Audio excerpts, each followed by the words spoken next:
Biscuit साहब, आप अपने को अनम्यूट करिए। मेरा सवाल आपसे ये कि ये जो बातचीत शुरू होने की तैयारी दिखाई पड़ रही है, क्या इससे कश्मीर के लोगों को उम्मीद जगती है? क्या कश्मीर सामान्य हो पाएगा? देखिए आशुतोष जी, जहां तक कश्मीर का कश्मीर की हम बात रखेंगे यहाँ पे, तो मुझे नहीं लग रहा है कि इस बातचीत से तब तक कोई ऐसा फर्क पड़ेगा जब तक इस बातचीत का मौकुफ पहले लोगों के आगे रखा ना जाए। इससे क्या हो सकता है कि इससे और सारे उसको हम बोलते हैं हैलो इफेक्ट्स बन जाते हैं। एक ऐसा पर्सोना क्रिएट हो जाता है कि कहीं ना कहीं लग रहा है कि हमारे जैसे अनुराधा जी ने बोला, जैसे विजय जी ने बोला कि ट्रस्ट डेफिसिट जो आज से नहीं है, मैं बिल्कुल इससे विजय जी से सहमत हूं कि ये ट्रस्ट डेफिसिट इस सरकार से ही नहीं है, इससे पहले भी हमसे बहुत सारे we have been breach time and again. तो वो नजरिया रख के आज जितनी भी पॉलिटिकल पार्टीज, मेन स्ट्रीम की पॉलिटिकल पार्टीज यहाँ पे है, उन पे ही, मतलब खाली बीजेपी और दिल्ली पे नहीं, उन पे भी आज कश्मीरी आवाम शक की नजरों से देखती है कि ये अपने पावर के लिए कहां पे कंप्रोमाइज कर लेंगे। जहां तक जम्मू कश्मीर के लोगों का ये है कि जम्मू कश्मीर के लोगों को अगर मैं आपको दिल खोल के बात कहूंगा कि पिछले 2019 अगस्त से कश्मीर के लोगों को दबाया गया है, और ना खाली कश्मीर के लोगों को, इवन जम्मू के लोगों को भी उतना ही दबाया गया जो डेमोक्रेटिक राइट में हमें बात करने का हक रहता है, वो हक कहीं नहीं मिला।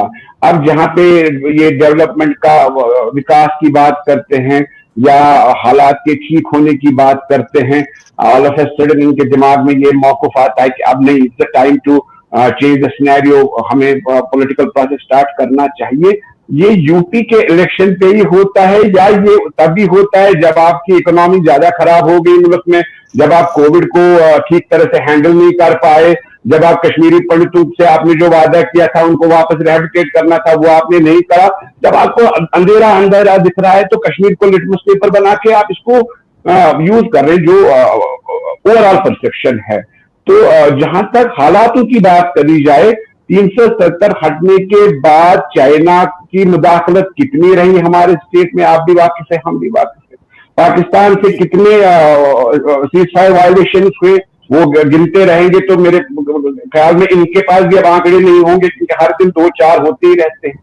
मिलिटेंसी में जहां तक हम बोलेंगे कि यहाँ पे कम हुआ है, फिगर्स ये देते हैं कि कम हुआ है, ये 200, 250, 300 के बीच में ही रहा है, चाहे उमर साहब की हुकूमत हो, चाहे महबूबा मुफ्ती जी की हुकूमत हो, चाहे गवर्नर साहब यहाँ पे हैं, चाहे कोई भी आए, तो ये 200, 300 के दरमियान ये फिगर रहे हैं। अगर ये 10 पे फिगर आ जाता, अगर ये 5 पे ही फिगर आ जाता, तो हम बोलते कि नहीं, कहीं ना कहीं सुधार आ गया है। तो मुझे कहीं ना कहीं लग रहा है कि सर दिल्ली से तो ड्रामा हो ही रहा है जो पिछले 3 साल से हम देखते आ रहे हैं, लेकिन कहीं ना कहीं मुझे लग रहा है कि यहां से भी जो मेन स्ट्रीम है, कहीं ना कहीं इनकी भी कहीं राजदारी मुझे लग रही है कि इनका भी कहीं पत्ता फिट हो रहा है, जो आज पूरे सारे मुद्दे छोड़ के, हाँ आज की डेट में जो बात करेगा और बात इस पे तय बात होगी कि यूनियन टेरिटरी में इलेक्शन होंगे, फिर फारूक साहब बोलेंगे कि नहीं हम यूनियन टेरिटरी को लेके इलेक्शन करेंगे, फिर हम असेंबली में लड़ेंगे, नहीं वो नौकरी करेंगे। वो नौकरी से बढ़कर मैं उसको और ज्यादा कुछ नहीं कह सकता हूं कि वो दिल्ली की नौकरी होगी। इवन दो अगर स्टेट हुड भी दिया जाएगा तब भी ही नौकरी होगी जब तक हमारी उस बात पे बात ना होगी जो अनकॉन्स्टिट्यूशनली हमसे किया गया, दैट वाज कंप्लीटली अनकॉन्स्टिट्यूशनल। और 370 किसी और मुल्क की देन नहीं थी, वो इस मुल्क की देन थी, और ये हमारा कॉन्स्टिट्यूशनल लड़ाई है। उस लड़ाई पे बात होनी चाहिए पहले, और उसका कोई साधन होना चाहिए। सुप्रीम कोर्ट में है,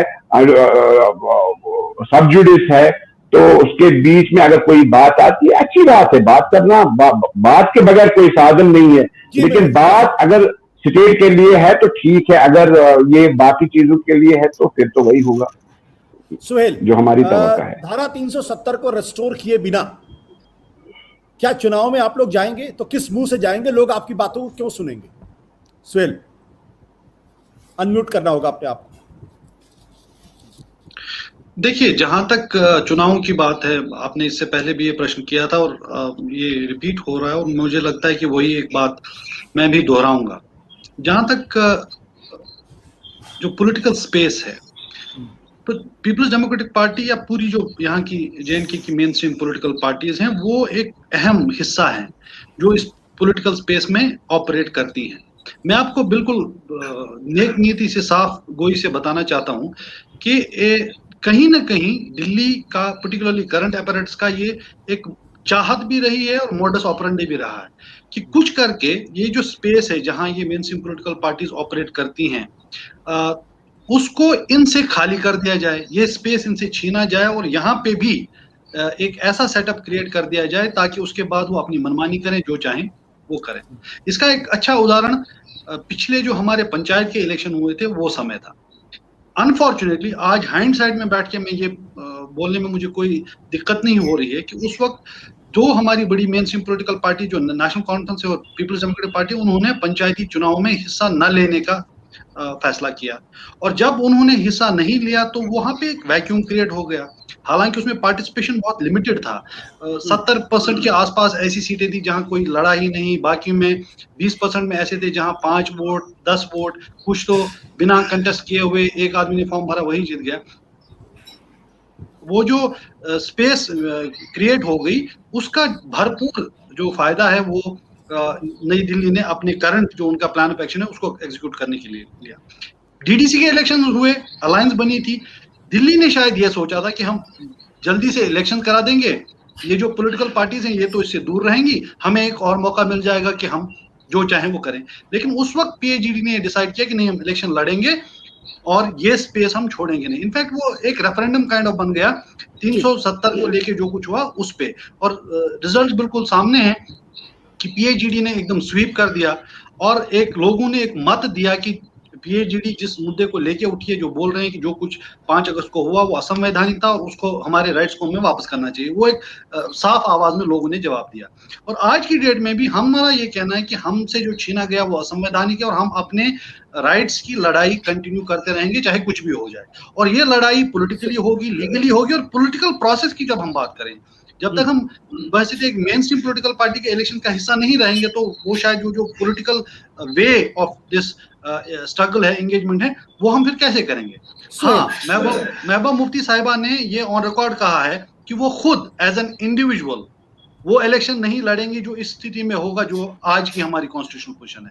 लेकिन जहां तक पॉलिटिकल पार्टी का सवाल है, डीडीसी इलेक्शंस हुए थे, उसमें हमने हिस्सा लिया और आगे जब ऐसी सिचुएशन आएगी इस पे डिस्कशन होगा और अकॉर्डिंगली उस पे डिसीजन लिया जाएगा। सुहेल, एक और सवाल, छोटा सवाल है, छोटा जवाब चाहिए मैं आपसे कि आप किस मुंह से जनता के बीच में जाएंगे।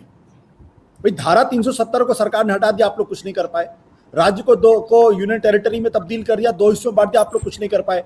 अब आप क्या लेकर जाएंगे? लोगों से कहेंगे हम धारा 370 को वापस लेकर आएंगे, या आप ये कहेंगे कि धारा जो कश्मीर का जो यूनियन टेरिटरी का स्टेटस है उसको स्टेट में हम कन्वर्ट करेंगे? लोग क्यों आपकी बात को यकीन करेंगे? लोग क्यों आपको वोट करेंगे अगर आप चुनाव में हिस्सा लेते हैं?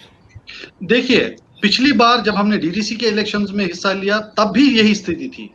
उस वक्त भी हमने लोगों से यही कहा था कि ये पॉलिटिकल स्पेस का प्रयोग हम अपनी स्ट्रगल के लिए करना चाहते हैं और हमें इसमें आपका सपोर्ट चाहिए।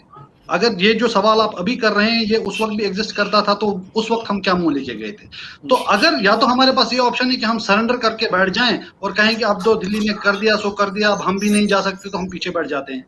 लेकिन क्या उससे जो हमारे राइट्स छीने गए हैं, जो हमारे साथ एक असंवैधानिक व्यवहार किया गया है, क्या उससे कोई फर्क पड़ने वाला है? वो कैसे वापस आए? जब तक हम खुद पार्टिसिपेट नहीं करेंगे उस स्ट्रगल में पॉलिटिकली भी, तब तक वो स्ट्रगल आगे नहीं बढ़ सकती है। तो मुझे एकदम साफ बात है कि हमें इसी सिस्टम में रहते हुए अपने, हमारे पास जितने ऑप्शंस हैं, पॉलिटिकल हो, लीगल हो, उन सब का प्रयोग करते हुए अपनी इस लड़ाई को आगे लेके जाना है। और हमें उम्मीद है कि चाहे कुछ भी हो, हम अपने राइट्स को वापस लेके रहेंगे। इफ्तिकार साहब, आप बीच में कुछ इंटरवीन करना चाहते हैं, आप बोलिए। हाँ, सॉरी। देखिए आशुतोष जी, हम मतलब ये बातें हमने अरविंद केजरीवाल जी से भी सुनी थी। यूनियन टेरिटरी में अगर आप इलेक्शन करवा रहे हैं यहाँ पे और आप उस इलेक्शन का हिस्सेदार बनते हैं तो आप जम्मू कश्मीर पे ही नहीं, जम्मू कश्मीर के लोगों पे जुल्म कर रहे हैं और आप कुछ नहीं कर सकते हैं। आपसे होम अफेयर्स नहीं होगा, आपके पास कुछ भी नहीं होगा, आप प्रत्यक्ष होंगे। हाँ, अगर आप स्टेटहुड लाने में कामयाब हो रहे हैं, जो अभी मैं किसी डिबेट में बैठा था तो भारतीय जनता पार्टी के स्पोक्स पर्सन ने आउटराइटली कहा कि हम स्टेटहुड अभी वापस नहीं दे रहे हैं, हम बात करेंगे तो यूटी में इलेक्शन करने की ये है, उसी का खाली चांस है।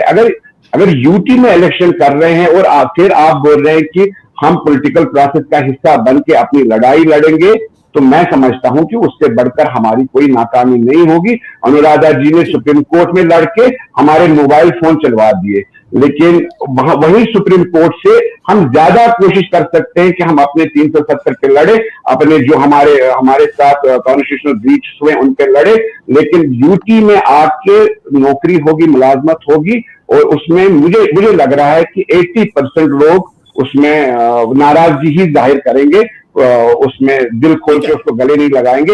हाँ, पॉलिटिकल, एक सेकंड में ले लूंगा। हाँ, पॉलिटिकल ये होते हैं कि किसी को ठेकेदारी की जरूरत है, किसी को जॉब की जरूरत है, किसी को ट्रांसफार्मर की जरूरत है, उसमें वो 10-15% लोग आ जाते हैं। लेकिन जो ओवरऑल सिनेरियो, जो जहां तक आइडियोलॉजी की बात है, तो आइडियोलॉजी उसमें क्रैश हो रही है और उसमें कश्मीर और एलिमिनेट हो जाएगा। Thank you. सुहेल, आप जवाब देना चाहेंगे जो बात इफ्तिखार मिसगर साहब ने कही है?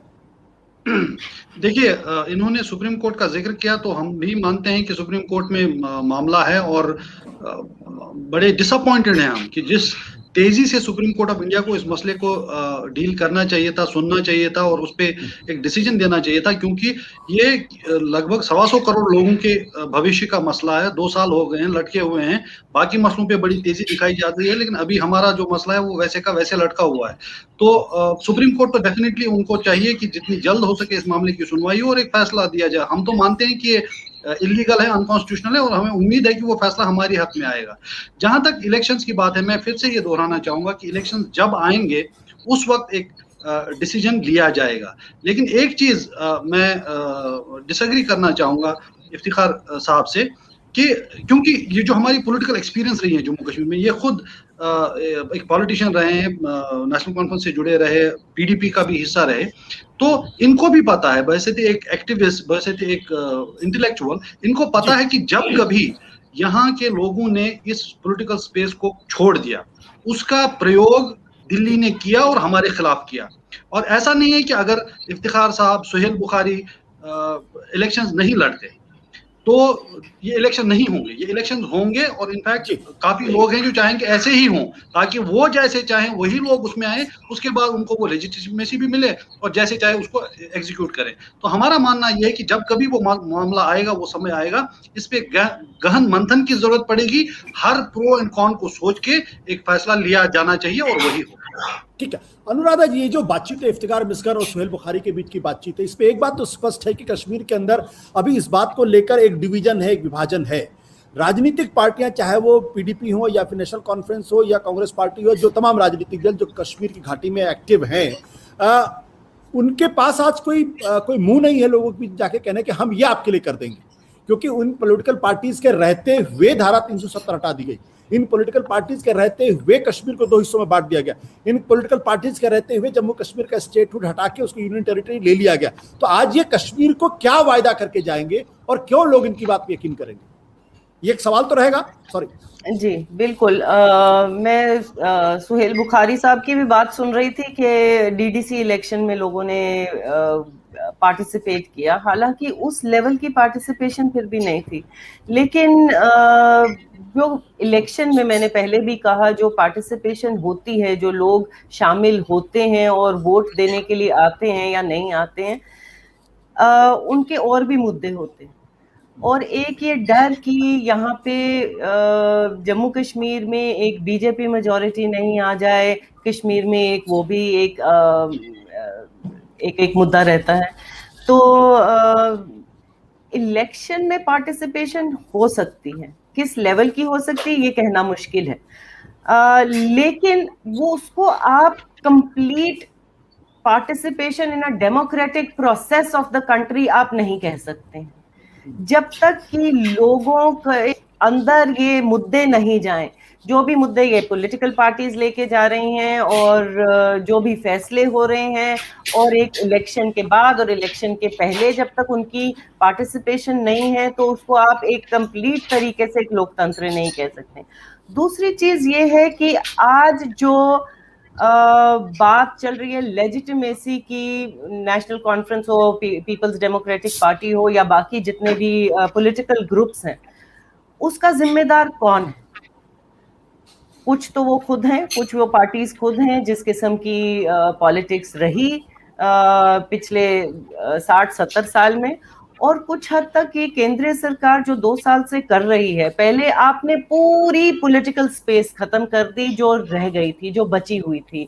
पहले पॉलिटिकल लीडर्स को इंक्लूडिंग 3 चीफ मिनिस्टर्स, उनको बंद कर दिया गया, नजरबंद कर दिया गया, उन पे PSA लगाए गए। उनके, जैसे कि आपने आशुतोष जी खुद कहा कि एक विलिफिकेशन कैंपेन उनके खिलाफ हुआ और मुसलसल वो चलता रहा।